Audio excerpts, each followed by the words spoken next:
Estamos de volta com o Observatório da Imprensa e começamos com uma provocação. A seleção está jogando um futebol feio ou a mídia esportiva pega muito no pé do treinador Dunga? Carlos Lemos. O futebol é feio. Está ganhando? Tá bom. A imprensa, qual é o papel da imprensa? Até hoje não sei. Fiscalizar, denunciar, exigir mais, cada vez melhor, seja o que for, seja em que campo a imprensa tem atuação.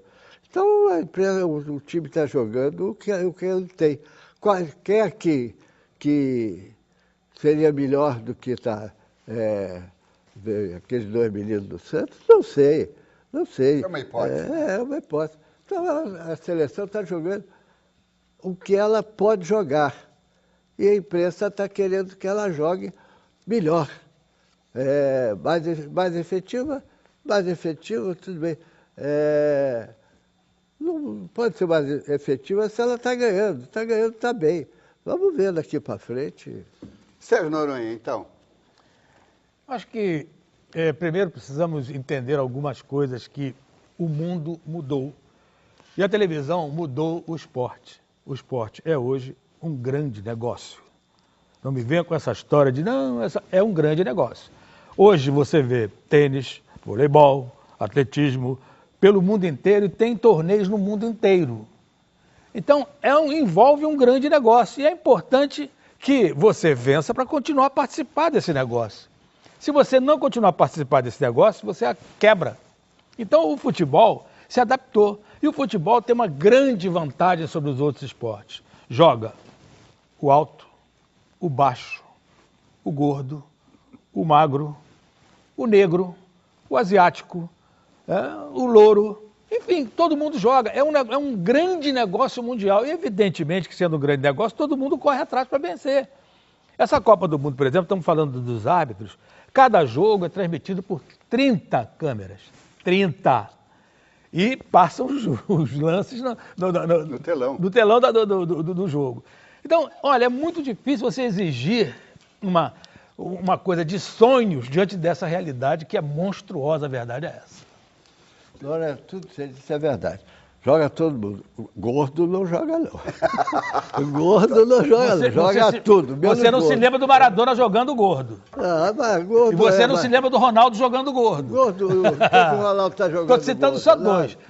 Quer mais Adriano, que jogou gordo o campeonato inteiro aqui? O campeonato. Joga todo mundo. Deixa eu só fazer uma pergunta ao Teixeira, que ele tem grande experiência com televisão, não é? O Sérgio Noronha jogou também um ingrediente muito interessante, quer dizer, com a presença da tecnologia, não é? Porque antigamente eu me lembro de ter ouvido Copa, a de 50 eu ouvi no rádio, então você não está vendo nada, você está ouvindo uma interpretação de um locutor, não é? Agora, com a presença da televisão, com 30 câmeras, cada uma num ângulo e não sei o quê, e fazendo câmera lenta e não sei o quê, mudou um pouco a percepção do jogo, não? O que você acha? Mas preste atenção, vou ver se eu me faço entender. Nesse momento eu sou argentino. Joguei as favas do patriotismo futebolístico que eu tinha. Eu estou quase cantando um tango de Canário e Caruso. Por favor, não. Porque o futebol argentino é o futebol do meu gosto. E o torcedor, e nesse momento eu sou um torcedor, ele pode não atender a todas as exigências, mas ele atende ao seu querer. Então, veja você, esse time argentino pode ser até que perca nas finais, com esse jeito dele, derivado do antigo toque-me voe, esse time argentino é o que pratica o futebol que mais me agrada. Isso não vem acontecendo com várias outras seleções, de maneira que aí é uma questão de preferência. Agora, o Sérgio frisou bem, hoje atendemos ao business, ao negócio.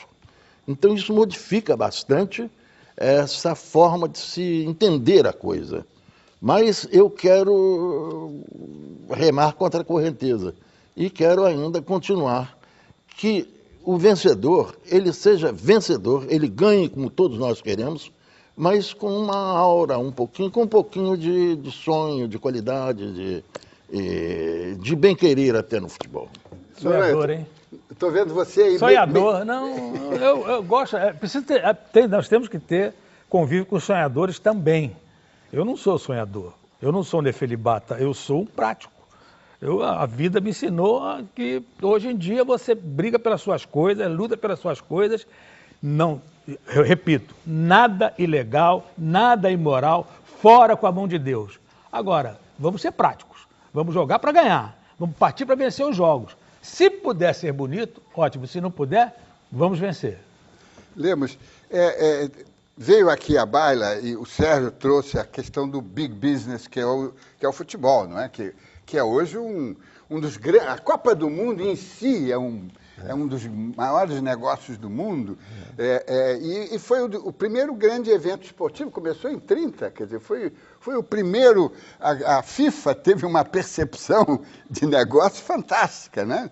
A pressão da imprensa pelo futebol lindo e não sei o que, a bicicleta e não sei o que mais, não tem a ver também com o negócio, a pressão das empresas, que elas têm patrocinadores, que tem que ter audiência para justificar as cotas altíssimas que cobra. Em suma, criou-se todo um padrão de exigência comercial que está fazendo com que tenha, digamos, esse tipo de confronto. Ou estou enganado?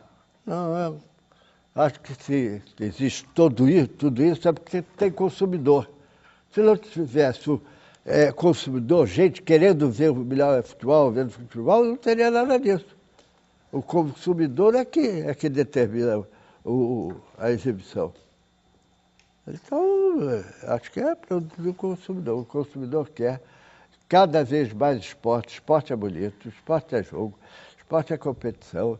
Bom, aí você está dando razão ao futebol arte. Não, eu não sou contra o futebol arte, ele não arte.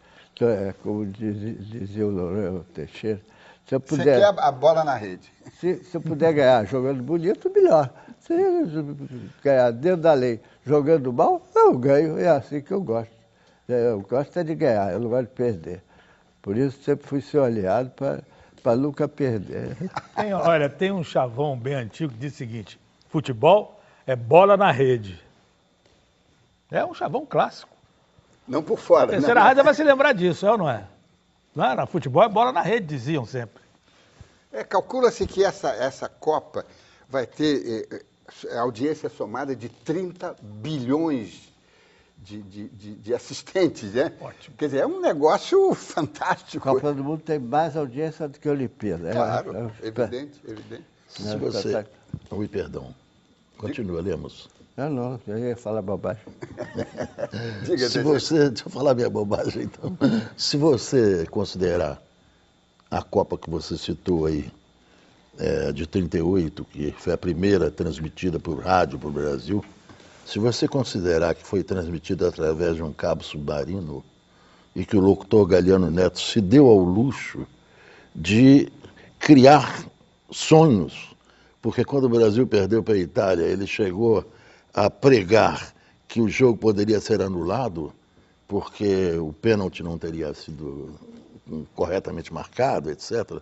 Você imaginar que a tecnologia nos trouxe esses momentos atuais, aí me permita, Sérgio, momentos de sonho, porque, na verdade, o que aparece muito mais aos nossos olhos, além da técnica dos jogadores, da qualidade dos jogadores, são também as cores e o brilho, enfim, da técnica da televisão.